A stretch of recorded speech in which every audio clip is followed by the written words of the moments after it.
E para ter gratidão, precisa ter fé.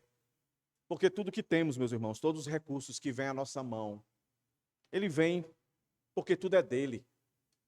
Tudo é dele. Paulo entendeu isso, por isso ele deixou lá a doxologia de Romanos 11. Porque dele, por ele, para ele são todas as coisas. Problema com dinheiro, problema com dificuldade, é problema nosso. Para Deus não é problema. Mas todos os nossos problemas, ou eles estão conectados com a nossa fidelidade ou com a nossa infidelidade. De alguma maneira a gente vai sofrer dificuldades aqui nesse mundo. Mas que isso não afete o nosso coração, irmãos. A nossa gratidão para com Deus. Deus não precisa do meu dinheiro, do seu dinheiro, isso é fato, não precisa. Mas nós precisamos, não é? E uma das formas nós declararmos que nós precisamos muito mais dele do que o dinheiro é quando a gente não dá a importância que não deveríamos dar ao dinheiro. Ou seja, vai faltar, não vai dar. Nós não vivemos ao léu, meus irmãos. Nós temos aprendido aqui nas quartas-feiras que Deus é o Deus da providência, das coisas mínimas, das mais complexas. Das mínimas. Mínimas no sentido da nossa falta de consideração. Mas até as mínimas, elas são complexas. E a mínima aqui que eu trago para você é o respirar. Aqui ninguém pensou nisso, né? Respirar. E você está respirando. É Deus que lhe dá.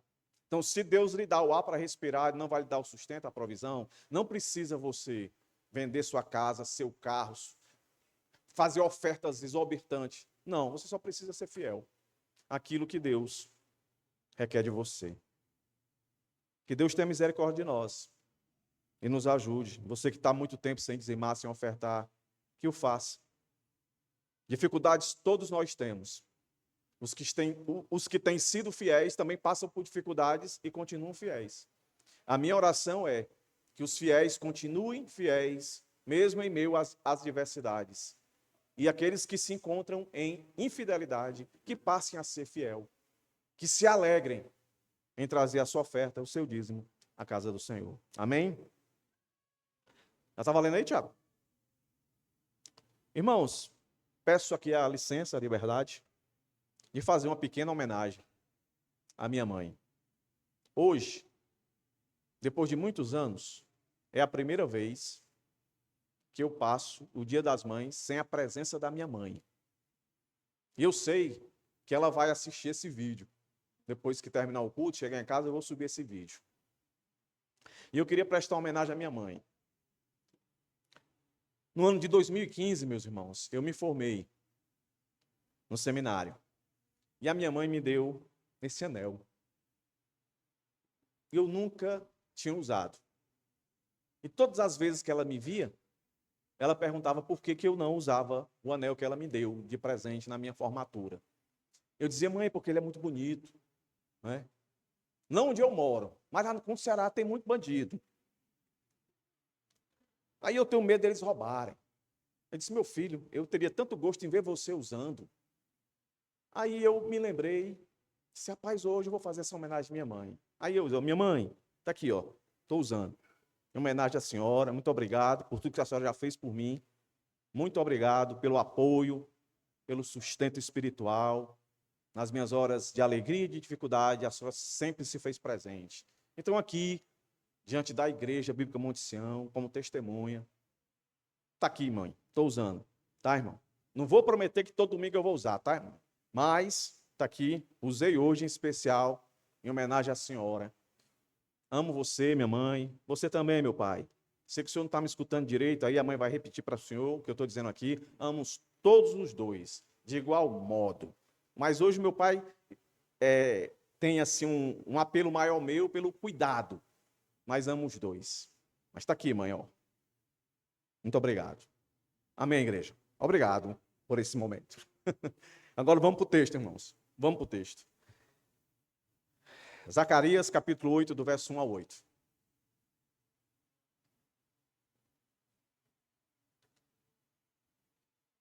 É o nosso 14º sermão. E cada vez mais eu me surpreendo com o Antigo Testamento. Que para muitas pessoas o Antigo Testamento é o Deus mau. É o Deus que a face dele dá ira, da justiça, da impiedade, ela grita, grita. Isso é verdade. Mas também a sua misericórdia, a sua graça, o seu favor.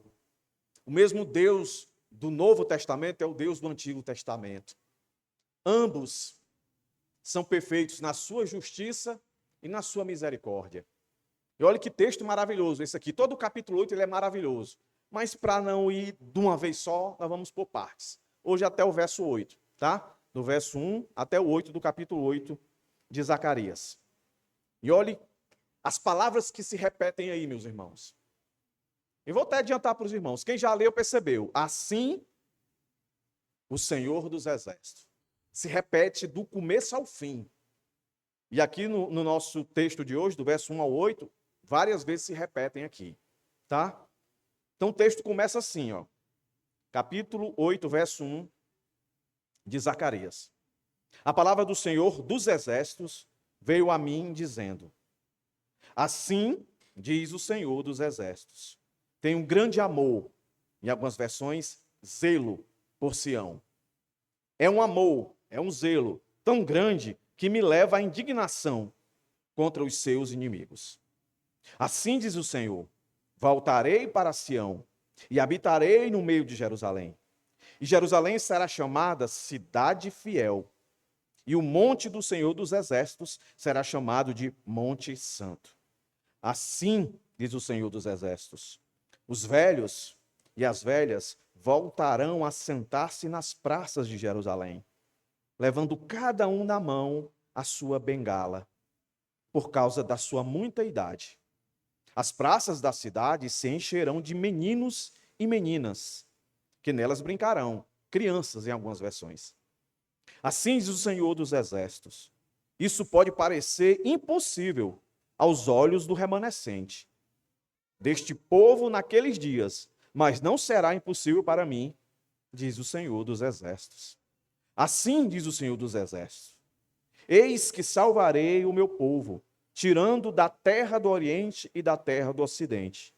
Eu os trarei e habitarão em Jerusalém. Serão meu povo e eu serei o seu Deus, em verdade e em justiça. Oremos.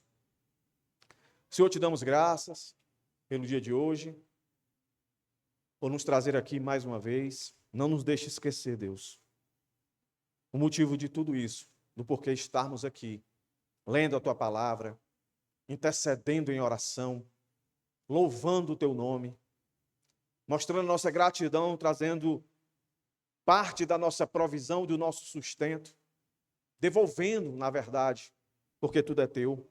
Que somos gratos, Deus, por nos dar essa perseverança. Nos ajuda, Senhor, a cada dia valorizar a tua palavra, como hoje temos ela aberta diante de nossos olhos e lida. Fala aos nossos corações, Deus. Que a tua misericórdia seja percebida em uma profundidade, em uma dimensão que ainda não foi percebida por nós aqui nessa noite. Em nome de Jesus, perdoa os nossos pecados, nossas falhas. Para quem nós iremos, se só tu tens as palavras de vida eterna, Senhor. Abençoa a criança, a mais novinha. Abençoa o idoso, o mais velhinho. Que a tua graça e o teu favor, Senhor, traga alegria, satisfação, consolo e conforto. Abençoa os jovens da igreja, dá força, dá vigor para lutar, porque a tua palavra diz que são a força da igreja, para lutar contra os pecados, para lutar contra a injustiça, para lutar contra o seu eu e dedicar a sua vida em santificação a ti. Abençoa os homens, as mulheres, os casados, que vivam, que se regozijem em alegria e em prazer para a honra e glória do teu nome. Guarda no Senhor a tua igreja perseverante. Fortalece no Senhor até a tua vinda. É que eu te peço e te rogo. E te agradeço por cada mãe aqui presente, aquelas que aqui não estão mais, mas que a representação do pai, do tio, do avô, da avó, se faça real e presente. Que encontrem filhos gratos, não só por esse dia, mas por todos os dias, do passado, do presente e do futuro. A tua palavra nos chama a honrar os nossos pais. Que assim o façamos. Em nome de Jesus, é que eu te oro e te peço também por aqueles que não puderam estar, seja por motivo de doença física ou espiritual. Que a tua graça, o teu favor, a tua misericórdia, o teu poder os alcance e os restaure. Em nome de Jesus. Amém. Meus irmãos, o sermão anterior foi do verso 8 até o verso 14. Foi sobre a obstinação de um povo que se negava a ouvir a voz do Senhor. O Senhor mostrava a sua misericórdia e eles, em vez de agir à semelhança do Pai, do Deus eterno, eles oprimiam. Eram obstinados em não fazer aquilo que eles sabiam que tinham que fazer. E nós vimos como o discurso foi duro. O Senhor chamando eles de hipócritas, não é? E o cenário ali onde eles estavam era um cenário difícil. Onde eles estavam voltando do exílio, já faziam mais ou menos 2, 3 anos, que eles estavam tentando reconstruir. Então havia desânimo, né? Havia pressão de todos os lados. Mas Deus não os poupou em dizer a verdade, de que por mais que eles estivessem em um contexto de sofrimento, o sofrimento maior se dava pela desobediência deles. Agora, esse capítulo 8 mostra uma outra face do Senhor. O mesmo Deus que falou tão firme, tão rigoroso em requerer aquilo que ele sempre desejou, a obediência do seu povo. Olha o que ele começa a falar aqui, meus irmãos. Olha a misericórdia dele aqui, olha a compaixão dele aqui. Olhe Deus mostrando mais uma vez que a aliança que ele fez, ele não quebra. Por isso que eu sempre lembro os irmãos, olha, você que é crente, você vai pecar. Mas o seu pecado não tem nenhuma força para quebrar a aliança que Deus fez com você. Porque o mesmo Deus que fez a aliança com você é o mesmo Deus que te levará ao arrependimento. E o arrependimento reforçará a nossa caminhada nesse Deus que não quebra a aliança. E esse texto está para provar isso aqui, meus irmãos. Esse texto está para provar isso. Acabei de fazer um resumo do sermão passado, Deus mostrando o quanto nós quebramos a aliança. O quanto nós desobedecemos. O quanto nós somos obstinados a fazer de exatamente o contrário que Deus sempre requereu de nós. Colocar ele em primeiro lugar e colocar o próximo em segundo lugar e depois nós. Nós invertemos essa pirâmide, que é a pirâmide do mundo. O mundo é eu, depois a minha família, que é o próximo, e Deus. Eu sou Deus. O mundo ensina isso. Mas Deus não. Deus sempre requereu isso, desde lá de Adão e Eva. E a gente insiste em colocar os nossos planos, os nossos desejos, as nossas vontades, acima da vontade dele, que a gente sabe que é boa, perfeita e agradável. Aí esse Deus vem agora e diz isso. Como é que eu divido esse texto? 3 partes, como sempre. A misericórdia, a graça, o favor, a compaixão de Deus está aí, ó, no zelo dele e no habitar. No zelo e no habitar no meio de um povo que é obstinado a pecar. Deus, por causa da aliança, ele zela pelo seu povo, ele ama o seu povo. Por isso que é um amor incondicional. Não tem nada que eu faça ou você faça para que Deus nos ame mais. Deus é perfeito, irmãos. Então, desde sempre, Deus sempre nos amou. E não tem como medir. Porque Deus é amor. Ele não contém amor, ele é o próprio amor. Isso aí, meus irmãos, já era para deixar a cabeça da gente assim em uma alegria extraordinária. Porque eu carrego amor, mas também carrego ira, raiva, inveja, um monte de coisa. Você também. Deus é perfeito. Ele é o amor. Então não importa. E está aqui, ó, o que o povo fez com o Senhor. O que o povo fez com ele. E agora ele vem dizer, eu zelo por vocês. Eu habito com vocês. E não só isso. Eu dou segurança e alegria. Por isso, meus irmãos, que a alegria verdadeira não está em circunstâncias ou em locais. A alegria verdadeira está em uma pessoa, em Cristo Jesus. Ponto. Isso não é conversa fiada, isso não é jargão, isso é a verdade. Você já deve ter visto ou conhecido, ouvido falar de pessoas que têm tudo. Mora num lugar legal, as circunstâncias são boas e sempre favoráveis. Mas você olha para ela, você não vê alegria. Você olha para ela, você não vê segurança. O que é que está faltando nela? Aquilo que todo crente tem, mas faz de conta que não tem. A paz que excede todo entendimento. Irmão, você que está aqui, todo mundo é crente aqui, né? Se tiver alguém que não é crente aqui, clame a Deus para lhe salvar.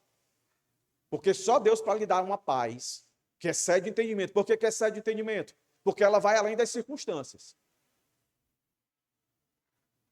Como é que você pode aceitar um homem morrer martirizado, louvando e engrandecendo o Senhor, se na visão terrena, materialista, ele está ali sofrendo? É uma paz que o mundo não entende, que excede o entendimento. Esse Deus, ele dá isso, em sua segurança, em sua alegria. E aí o ponto 3, meus irmãos, que é os versos finais, mostra, meus irmãos, o Deus que salva e renova. Preste bem atenção nisso. Deus não só salva, ele salva e renova. Isso faz muito sentido, meus irmãos. Porque toda semana a gente tem que juntar os cacos da gente e pedir: Deus, me conserte. Que essa semana foi cruel. Um é mais, outro é menos. Mas a gente sempre precisa ser renovado, restaurado. E hoje é mais um dia para você que anda desanimado, para você que anda com a fé tão fraca. Mas não porque você precise de mais fé no sentido de quantidade. Você precisa de qualidade. E a qualidade é você que tem que reconhecer na fé que você tem, que foi dada por graça a Deus. Então é por esses 3 caminhos que nós vamos ver a grande misericórdia, a grande graça, o grande favor, a grande compaixão de um Deus que até então estava mostrando toda a sua ira, dizendo: seus hipócritas, vocês oprimem. É por isso que eu não aguento ouvir o louvor de vocês. Vocês fazem por fazer. Vocês fazem para vocês mesmos, não para mim, não foi isso? No anterior ainda, sermão? Então vamos aqui por parte, versos 1 a 3. Primeira coisa que eu quero ressaltar aqui, meus irmãos, é a expressão assim. Assim. Ela carrega, meus irmãos, um discurso divino, que no original chama de uma introdução profética, um discurso direto divino, que não é algo que simplesmente uma inspiração que o profeta está recebendo, mas é o pensamento de Deus, claro e direto. Assim, assim. A expressão, ela traz essa ideia de uma revelação divina, independente, e para os outros assins que vão aparecer, que ela é progressiva. É um Deus que faz questão de dizer que a misericórdia, a graça, o favor, a compaixão dele, não tem como calcular a finitude dela, porque ela não tem. Ela é progressiva, nós vamos perceber pelo menos aqui, no começo logo, essa progressão de um Deus que quer ser visto como um Deus que deve ser temido, respeitado, reverenciado. Um Deus que quer ser obedecido, porque se não obedecer vai haver castigo. Não é esse Deus que pregam por aí, que tudo que você fizer é porque Ele é bom, porque Ele é amor, Ele sempre vai lhe abraçar. Não. A Bíblia mostra um Deus que castiga. E olhe como castiga, né? E castiga todos, sem exceção ou sem exceções. Inclusive os pastores. Nós lemos um texto hoje, né? Eu me lembro, quando eu li esse texto pela primeira vez, eu não era nem pastor. Eu disse: eita, meu irmão. Todos que sofrem injustiça, seja da igreja para a liderança, seja da liderança para a igreja, nenhum vai ficar impune, não. A justiça chegará. Às vezes já chegou e a gente nem percebeu. Um ponto é: Deus é amor, Deus também é justiça. Mas quando ele fala de justiça, ele fala com muita firmeza. E quando ele fala de amor, do mesmo jeito. Assim, é uma palavra do Senhor. É um veredito. Não é nada que ele está reagindo. É algo que é intrínseco dele.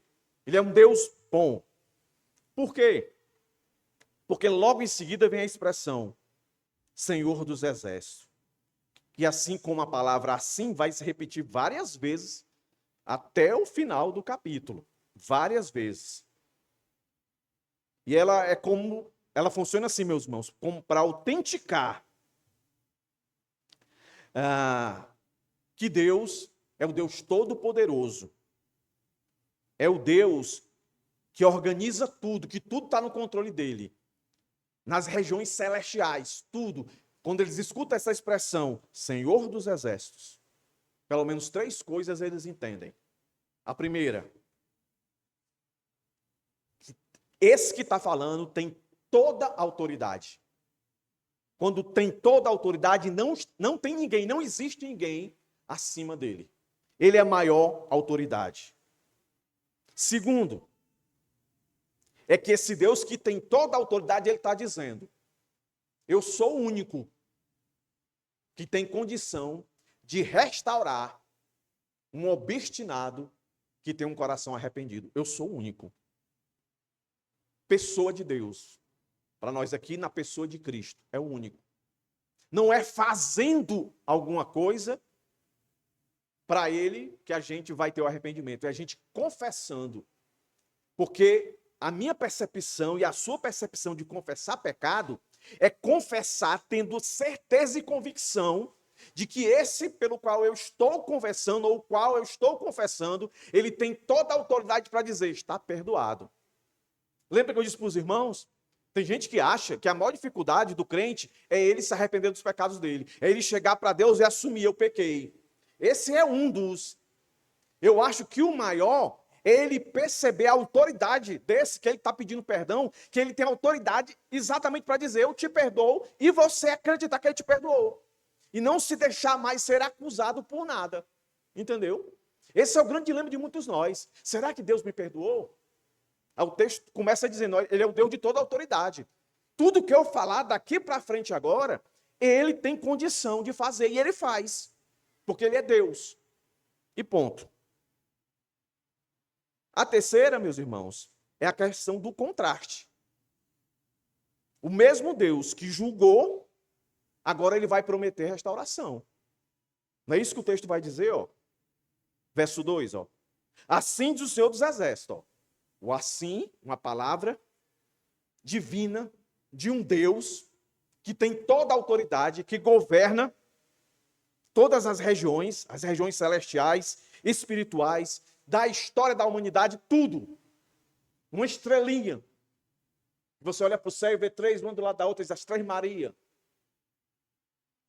Não sei se o nome é esse mesmo, a gente que deu, mas Deus o sabe, é dele, é ele que bota lá, ele que tira, é ele que faz.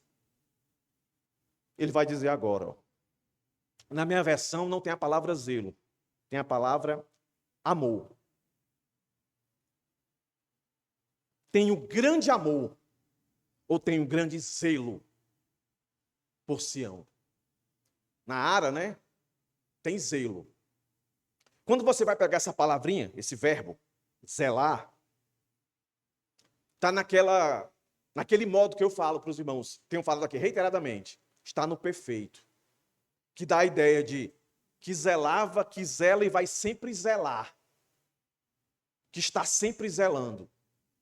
É algo que perpassa, é algo que está sempre acontecendo. Aconteceu nessa época, continua acontecendo, está acontecendo agora, vai acontecer amanhã, depois da manhã e sempre. O Senhor sempre zela pelo seu povo. Só que quando você vai ver a tradução, a gente não pode traduzir do pé da letra. Tem que olhar o contexto. Por isso que aqui, os tradutores resolveram colocar a palavra amor. Porque quando você vai lá no dicionário, no léxico, em hebraico, o que vai estar lá é ciúme. Entendeu? são sentimentos que estão ligados aos nossos falhos. Foi até dito aqui pelo irmão Johnny, diácono Johnny, né? Que Deus tem ciúme de nós. Só que, normalmente, quando a gente fala ciúme, a gente quer pensar pelo ciúme que nós temos. Só que o nosso ciúme, ele é falho. Ele carrega pecado. Deus não. Então, o ciúme de Deus, meus irmãos, nada mais é do que um zelo de manifestar e, de alguma forma, a gente entender o que ele quer dizer. Quando fala da justiça e da ira de Deus, é muito fácil a gente perceber o quão isso é poderoso em Deus, né? Porque a imagem da ira, ela é muito figurativa, assim, olhos vermelhos, semblante fechado, a ideia de que vem um poder ali de destruição, né? Que você baixa a cabeça com medo. Quando o autor usa aqui zelo, ele está fazendo um paralelo, colocando um do lado do outro, querendo dizer que esse mesmo Deus, que tem esse fogo consumidor para fazer justiça, para derramar a sua ira, o que ele está tentando transmitir é esse sentimento de Deus, que é o mesmo também, em perfeição, quando ele zela pelo seu povo. Aí os tradutores aqui entenderam que isso aí é amor. Não pode ser ciúme, como a gente sente. Não pode ser raiva, ódio, quando a gente sempre sente que está associado a ciúme. O que é que a gente escuta em casos passionais? Marido matou a esposa com ciúme, ficou irado.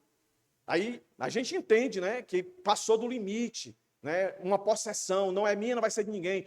A mulher que matou o marido e por aí vai. E a nossa relação com Deus, ela não é colocada como se fosse um matrimônio, onde Deus é o esposo e nós somos a esposa. Nós tivemos aqui, né, o profeta menor, que nós falamos sobre isso. Exatamente Deus colocando assim, um povo que é infiel comigo, eu sempre fui fiel, eles são infiéis comigo, e pegou um profeta para exemplificar isso. Então, quando o autor coloca aqui, tem grande zelo, ele está querendo dizer grande amor, intenso amor, querendo dizer, meus irmãos, que por mais que a gente seja obstinado, por mais que a gente seja, de alguma forma, duro na cerviz, o Senhor continua com grande amor. Da mesma forma que ele se ira para nos castigar, com a mesma intenção, meus irmãos, perfeita, ele nos ama quando nós nos arrependemos. É isso que ele quer dizer aqui. E para os inimigos, é a ira mesmo. Ele vai dizer, ó. É um amor grande que leva, um amor grande, ó, que leva a indignação contra os seus inimigos. É por isso que um crente não pode fazer e não deve fazer justiça com as próprias mãos. Os nossos inimigos são inimigos de Deus, meus irmãos.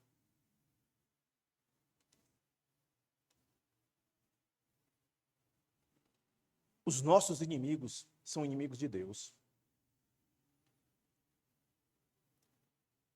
Aí, meus irmãos, mostra esse amor em ação, em prática. Quando ele vai dizer isso agora, ó, no verso 3. Ele vem de novo, ó. Assim diz o Senhor, palavra divina de autoridade, do único que tem autoridade sobre tudo e sobre todos, o grande Deus, o majestoso Deus. Ele diz, assim diz o Senhor, olha o verbo aí, voltarei para Sião. Que está no mesmo patamarzinho daquele outro verbo. Perfeito. Eu sempre estarei voltado para vocês. Quando ele fala voltarei, dá a ideia de que daqui a um tempo. A palavra aqui, como já expliquei para os irmãos, a ideia, sempre estive aqui. Quando a gente diz assim, eu quero sentir a presença de Deus. Não pense que é porque Deus está longe, não. É a gente que está longe. Os nossos pecados, a falta de reconciliação com Deus, faz nos afastar dele, não ele de nós. Ele sempre está perto de nós. Somos nós que o negamos, o tornamos invisível para nós. Mas ele diz, ó, voltarei. A presença dele que mais esse povo precisava não era a construção do templo em si. A construção do templo, por mais bela que ela fosse e que ela ficasse, se não tivesse a presença de Deus, não valeria nada. É por isso que o inferno é o inferno, meus irmãos. Porque Deus não vai estar lá, no inferno. Se Deus estivesse no inferno, o inferno não seria inferno, irmãos. Se Deus não estivesse no céu, o céu não seria céu, irmãos. O céu só é céu porque Deus está lá. O inferno só é o inferno porque Deus não está lá. Entendeu? Então muitos querem a presença de Deus nas coisas. E Deus não é coisa, Deus é uma pessoa. E aí ele diz, ó, voltarei para Sião e habitarei. Olha aí, irmãos. Habitarei. Habitar aí, meus irmãos, é morar, é comunhão. Entendeu? Agora pensa aí, irmãos. Capítulo anterior, um povo totalmente obstinado. Só Deus mesmo, meus irmãos, para querer ficar junto com esse povo. Só Deus mesmo para querer ter comunhão com gente que só decepciona ele. É desde Gênesis e vai até Apocalipse. Deus mostrando sua graça e seu favor e o povo obstinado, desobedecendo a ele. E Deus diz, eu vou voltar para vocês. Eu vou habitar com vocês, eu vou ter comunhão com vocês. Por que que isso é possível? Porque nós já aprendemos aqui, lendo Ezequiel, Jeremias, aqui nos nossos devocionais, que Deus prometeu, eu vou tirar o coração de pedra, vou colocar o coração de carne, e eu farei com que vocês me obedeçam. Então não tem outro caminho para o crente. Ele vai pecar, mas o pecado não tem como. Nada poderá nos separar. Paulo deixou isso claro, do amor de Deus, do zelo de Deus. Zelo de Deus aqui, meus irmãos, entenda. Ele habitar com o seu povo. Por que que ele faz isso? Pela aliança. Esse linguajar aqui é de aliança, zelo. Habitar é de aliança. E Deus não quebra. Por isso, meus irmãos, dentro desse contexto maravilhoso que a gente diz, uma vez salvo, salvo para sempre. Não existe isso de um crente chegar e dizer, eu não quero mais Deus. Eu vou me desviar. Tu vai se desviar de quê? Qual é a resposta? Desviar da salvação, não é não? Mas quem foi que te deu a salvação? Foi tu? Não, foi Deus. Como é que tu vai te desviar de uma coisa que não foi tu que te deu para si mesmo? No máximo que tu tem que fazer, ou no mínimo tem que fazer, é chegar para quem te deu e dizer, ei, quero mais não. Não é assim não, no emprego? O patrão te dá um emprego, aí tu não quer mais trabalhar. O que é que tu faz? Chega para ele e diz, não quero mais trabalhar aqui. É o patrão, beleza, vou dar suas contas, manda você embora.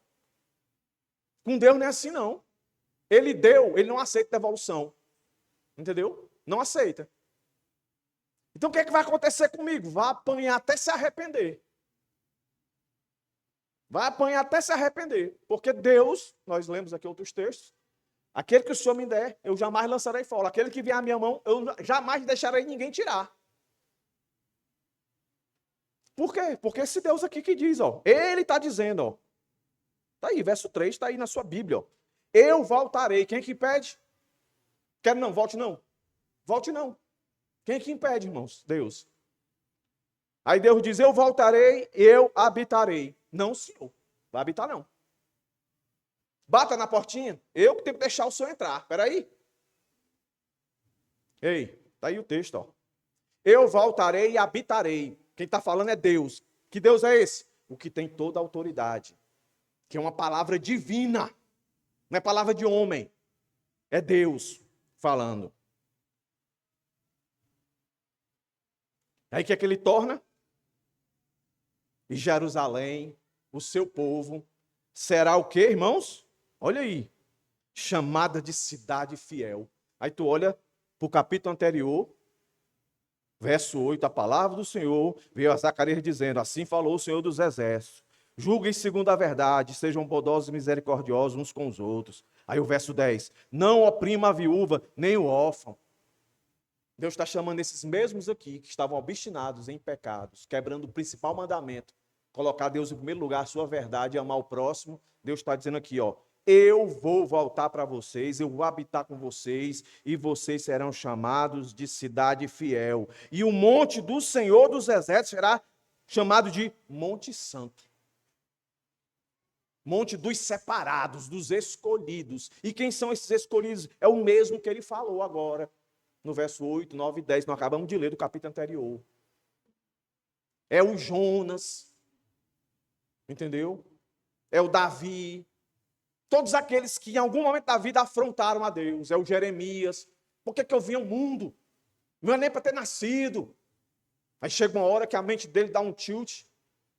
Quero trazer à memória aquilo que me dá esperança. As misericórdias do Senhor são a causa de não sermos consumidos, pois ela se renova a cada dia, porque Ele é bom e a sua misericórdia dura para sempre. Então, meus irmãos, muitas vezes, reflita sobre isso, muitas vezes queremos a restauração sem a presença de Deus, é impossível. Desejamos paz, estabilidade, bênção, mas a verdadeira restauração começa quando Deus volta a ocupar o centro da vida do crente, aqui do seu povo. A maior tragédia deles aqui não foram os muros destruídos, mas a presença de Deus. Vocês conhecem a história de Sansão, não é? Forte. Deus tinha uma aliança com ele. Você é nazireu, você não pode isso. E um dos isso era não podia cortar o cabelo. Ele quebrou. Quebrou a aliança. Foi o que aconteceu com ele. A presença de Deus saiu dele. Quando ele pensava que todo o poder era dele, era de Deus. Restauração de verdade, meus irmãos. É Deus vindo, ficando e habitando. As outras coisas são boas, mas não podemos inverter. Por isso que existem muitas igrejas como a Laodiceia, tem tudo, mas Deus está do lado de fora. A presença dele não está lá. O culto não é mais para ele. O louvor não é mais para ele. Entendeu? Eu olho hoje o caminho que a igreja está indo, e infelizmente, até em denominações tradicionais, né? Que os cultos estão virando show para agradar as pessoas. As pessoas estão vindo à igreja sendo convidadas a isso, para se sentirem melhores. Mas não é assim que a Bíblia diz. Nós temos que vir à igreja, ao templo, à presença do Senhor, meus irmãos, para mais uma vez lembrarmos quem nós somos, o que de fato nós merecíamos, e quem Deus é, e o quanto Ele é misericordioso para conosco. O demais Ele faz, Ele dá uma vida confortável para nós, momentos de alegria. Ele dá. Isso é bônus. Tem gente que está se iludindo com os bônus. Enquanto a maior bênção não é o que temos, não é onde estamos, mas quem nós temos, em quem nós estamos. Então, meus irmãos, o Deus que está falando aqui, Igreja Bíblica Monte Sião, Ele não mudou. Ele continua sendo um Deus zeloso, amoroso, que quer habitar, que quer estar com o seu povo. A presença de Deus, como eu já disse aqui e reitero, é a maior e a melhor restauração na vida de uma pessoa. Porque a forma como nós lidamos com as coisas vai depender muito de como está o nosso interior. Aí eu repito aqui o que eu disse. O nosso interior, com convicção de restauração. E restauração é um Deus que vem, é um Deus que habita. Se isso acontece, a gente vai sentir paz. Vai sentir paz. E aí, independente do que esteja acontecendo, a gente vai continuar louvando e agradecendo ao Senhor, independente das circunstâncias.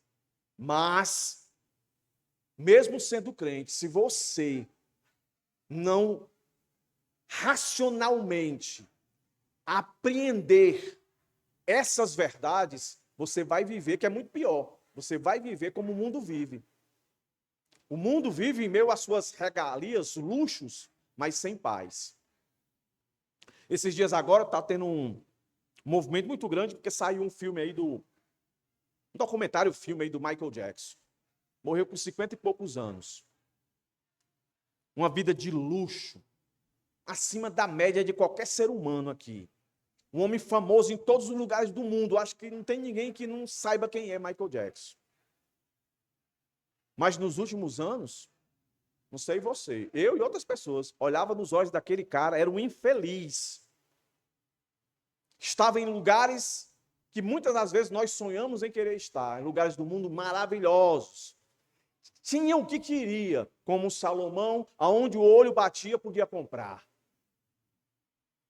Multidão sempre próximo dele, mas ele se sentia sozinho. Havia guerras nos seus olhos, havia falta de alegria verdadeira. Por quê, irmãos? Porque ele não tinha aquilo que só é dado para aquele que o Senhor chama de filho seu. E se eu e você temos isso, meus irmãos, é para nos sentirmos o que exatamente o texto vai dizer agora: seguros, alegres e felizes por ter o Senhor conosco. Olha o que é que o verso 4 e 6 traz aqui para nós. Assim diz o Senhor, de novo, ó, dos exércitos. Olha o que é que ele traz aqui, ó, dois grupos. Os velhos e as velhas, um grupo, e os meninos e as meninas, crianças. Agora pare e pense, esses dois grupos aí, meus irmãos, são os grupos mais vulneráveis. Mais vulneráveis. Criança pequena, né? E aqui a ideia de crianças pequenas mesmo. Assim, a imagem que eu tenho aqui, a ideia, a escritura não deixa clara. Mas assim, mais ou menos da Júlia para baixo. Da Júlia, do Lucas, não é? Para baixo. Crianças. E aí? A gente sabe que são vulneráveis, né? Dependendo da educação dos pais, né? Tem pais que não educam direito as crianças, chegar qualquer um com um pirulito e der para ela, ela pega na mão e vai-se embora. Não é não? São vulneráveis.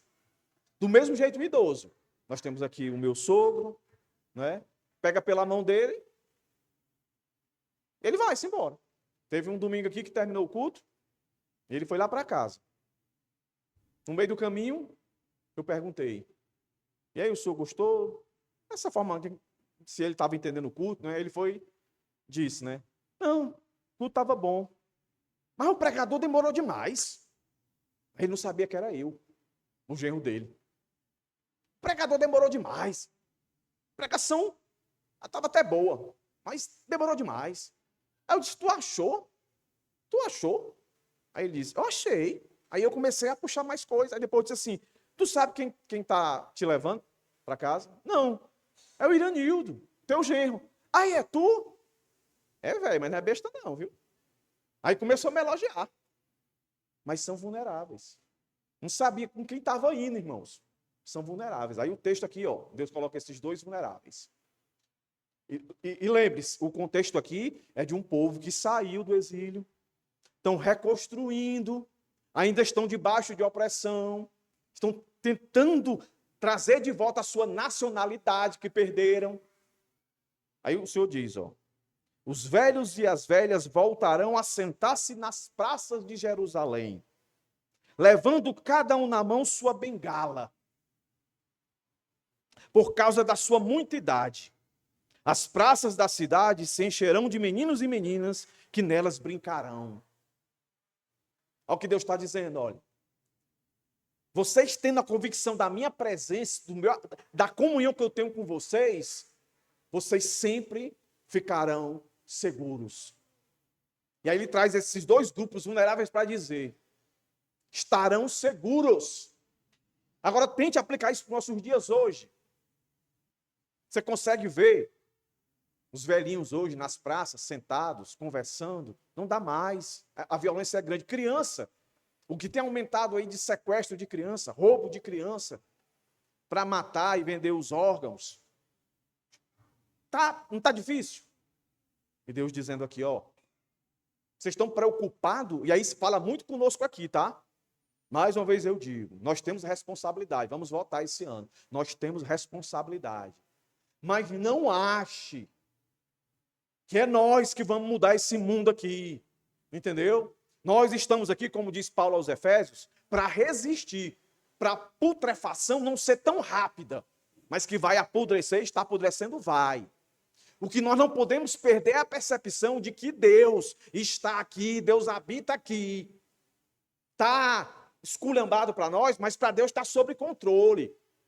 E Deus aqui está dizendo para ele, diz para nós aqui, ó, por mais que esteja violento, se vocês tiverem a razão, o raciocínio alimentado por essas verdades, saiba, eu que guardo vocês. Não é o governo em si, são instrumentos meus.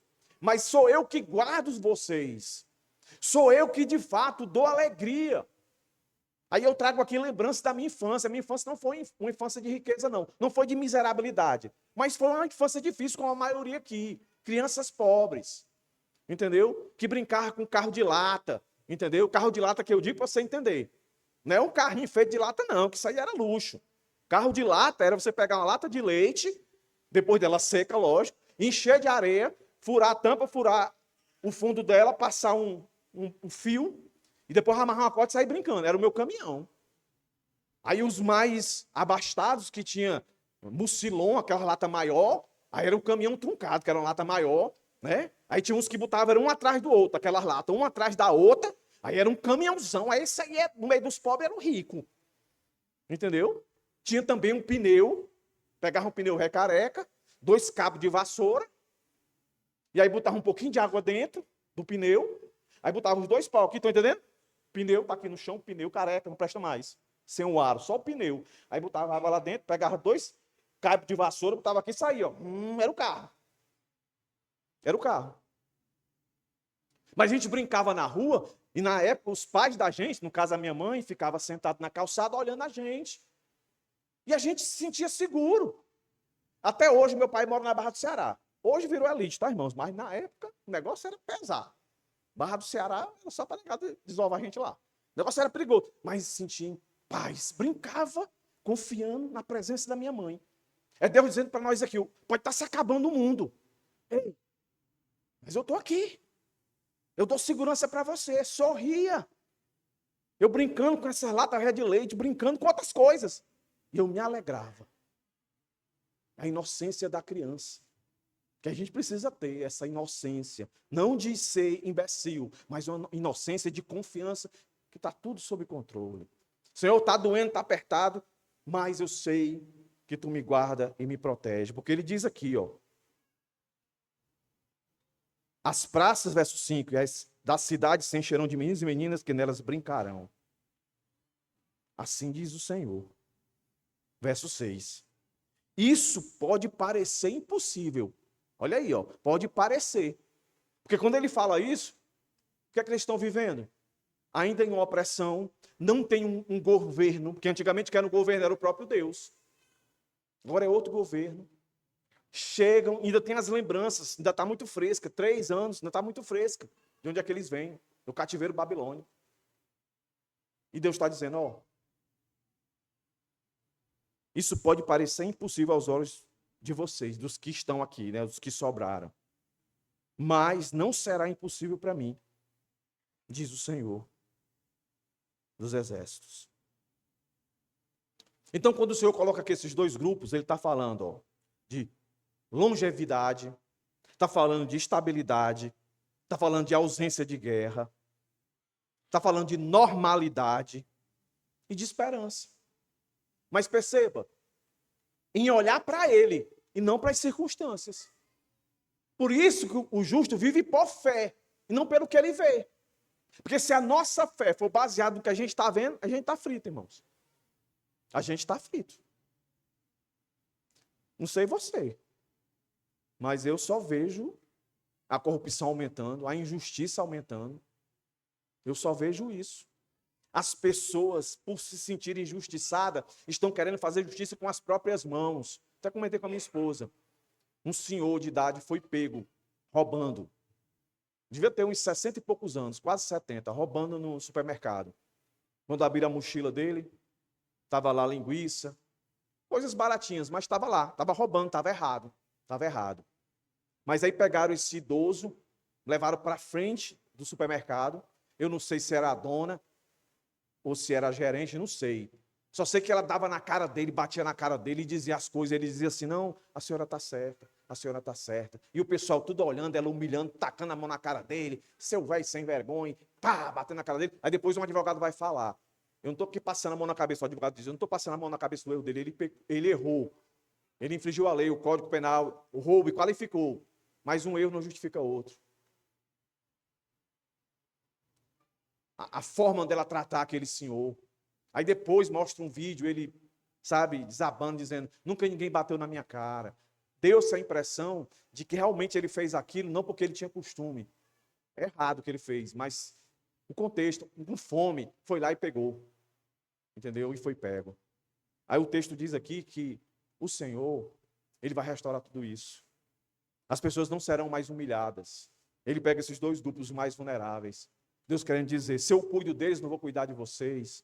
É Deus dizendo assim, ó, eu pedi que vocês construíssem o templo. Mas eu não quero que vocês sejam só ativistas, que vocês só se preocupem com o material.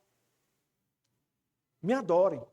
Porque circunstâncias vão mudar, e mudou várias vezes. Esse templo que eles construíram foi destruído de novo. De novo. Mas se você construir a sua fé nele, é diferente. É diferente, meus irmãos. Para refletir aqui nesse ponto, para irmos para o nosso último ponto. Há momentos, meus irmãos, que olhamos para a nossa vida, ou nossas vidas, família, ministério, né, igreja, e pensamos que certas restaurações são impossíveis. Mas Deus não trabalha dentro do limite humano. Às vezes a gente olha para a nossa igreja, né, e diz assim, não, nossa igreja, pelo amor de Deus, não tem mais jeito não. Principalmente nós que estamos na frente, né, que às vezes luta com irmãos e tal. E eu me lembrei, quando eu estava pensando nisso aqui, de uma pregação que eu ouvi do Heber Júnior, na conferência agora, os irmãos estavam até lá, na conferência. Ele estava falando a igreja, o baluarte, né? E eu achei legal a ilustração dele. Eu digo, rapaz, que coisa legal. Ele disse, ó, Deus não olha para a igreja, ou seja, Deus não olha para nós, que somos a igreja, como a gente olha um para o outro. Você olha para mim, você vê imperfeição. Só vê imperfeição. Eu olho para você e a tendência é eu ver só suas imperfeições. Mas quando Deus olha para nós, ele já vê a obra completa. Perfeito. Perfeitinho. Por quê? Porque a vida que nós precisamos viver para Deus, que foi requerida, essa vida foi comprada na cruz. E Cristo viveu. Entendeu? Então, quando Deus olha para nós, ele nos vê perfeito. Aí ele vai dar um exemplo, assim, é como alguém que está construindo uma casa. Aí ele está tão animado com a casa, ele só comprou o terreno. O máximo que ele fez foi tirar os entulhos. Mas aí ele chama alguém. Ele chama alguém para ir ver, né, o terreno que ele vai construir a casa dele. Aí quando ele chega lá, vê se não é assim. Vê se não é assim que acontece. Se algum dia isso aconteceu. Comigo já aconteceu. A pessoa me chamar e dizer, olha, aqui vai ser a sala. Eu só estou vendo um monte de tijolo lá, não estou vendo nada ainda, não tem nem alicerce. É só o material que chegou. Ele diz, aqui vai ser a sala, aqui vai ser o quarto, aqui vai ser o escritório, aqui vai ser a cozinha, vai ter isso, vai ter isso. Vai... Na cabeça dele, do dono do terreno, ele já está vendo tudo. Na minha não, eu só estou vendo, legal, legal, não estou vendo nada. Legal, legal, legal. Aí ele aplicou isso à igreja. Quando Deus olha para nós, ele nos vê perfeito, pela obra que ele fez em nós. E a nossa maior luta, meus irmãos, é saber disso e não se desobedecer, ficar orgulhoso, arrogante. Pelo contrário, ser grato a Deus e dizer assim, Senhor, eu estou dentro da linha do tempo, ainda não estou assim, mas eu sei que no final eu estarei assim. Então, quem pensa assim, meus irmãos, pensa em um Deus que está presente, pensa em um Deus que é pessoal, pensa em um Deus que merece a gente lutar, mesmo sabendo que a gente vai cair, mas lutar para ficar de pé. Por isso que não há desculpa para crente, meus irmãos. O que é que você tem? Qual é o seu problema? Meu problema é esse. Diga para Deus. Mostre a sua fraqueza. Diga para Deus, Senhor, é isso aqui. É isso aqui. Deus já sabe, mas Ele quer que você saiba. que ele já sabe que ele morreu na cruz por esse problema, já lhe perdoou, e você tem que ter a racionalidade de dizer, não, isso aqui não me pega mais não. Eu posso cair em outro, mas nesse aqui mais não. E vai caminhando. Essa é a ideia, meus irmãos. Porque aquilo que parece ruim só parece. Por isso ele disse aqui, ó. Pode parecer impossível, mas não é.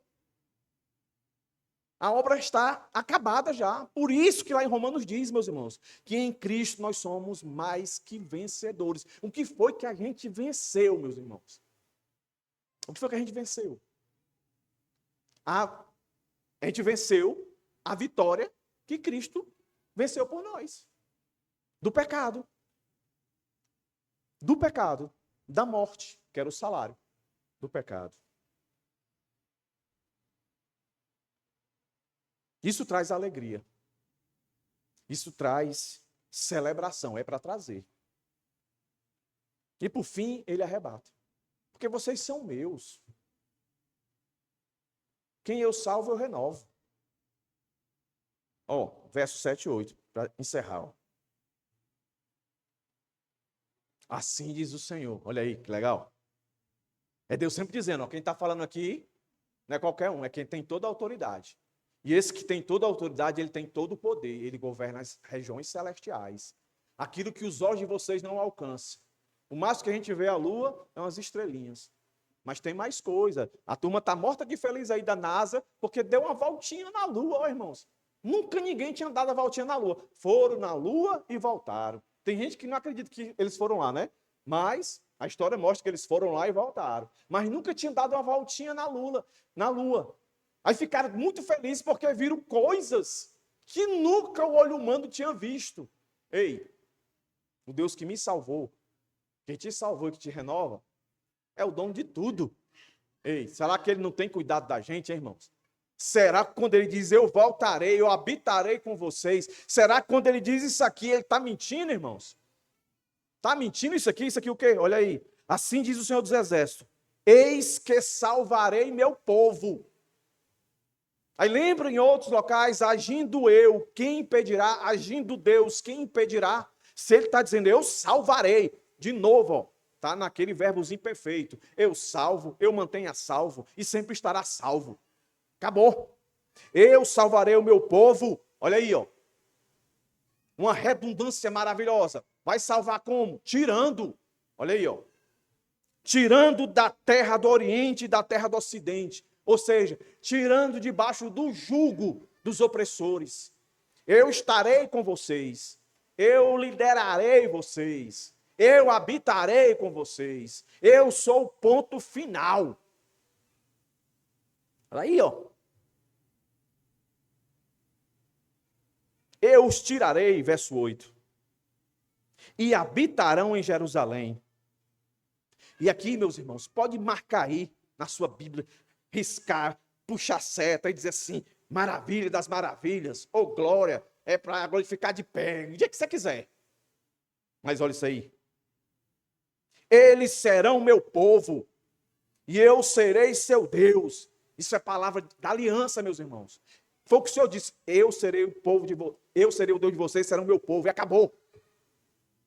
Aí você acha que tem possibilidade de um povo dizer assim, eu não quero ser seu povo. Você acha que tem alguém que tem a capacidade, poder de dizer, eu não quero ser, e convencer Deus, Deus diz assim, pois tá bom, vá-se embora. Deus escolheu, acabou, meu filho, você é dele, já era. É mesmo, pastor? É. Mas eu continuo pecando, se arrependa, meu filho. Se arrependa. E se eu não me arrepender, vai apanhar até se arrepender. Não tem outro caminho, não. Vai apanhar até se arrepender. É como seu pai e sua mãe, na minha época. Vai encher o pote.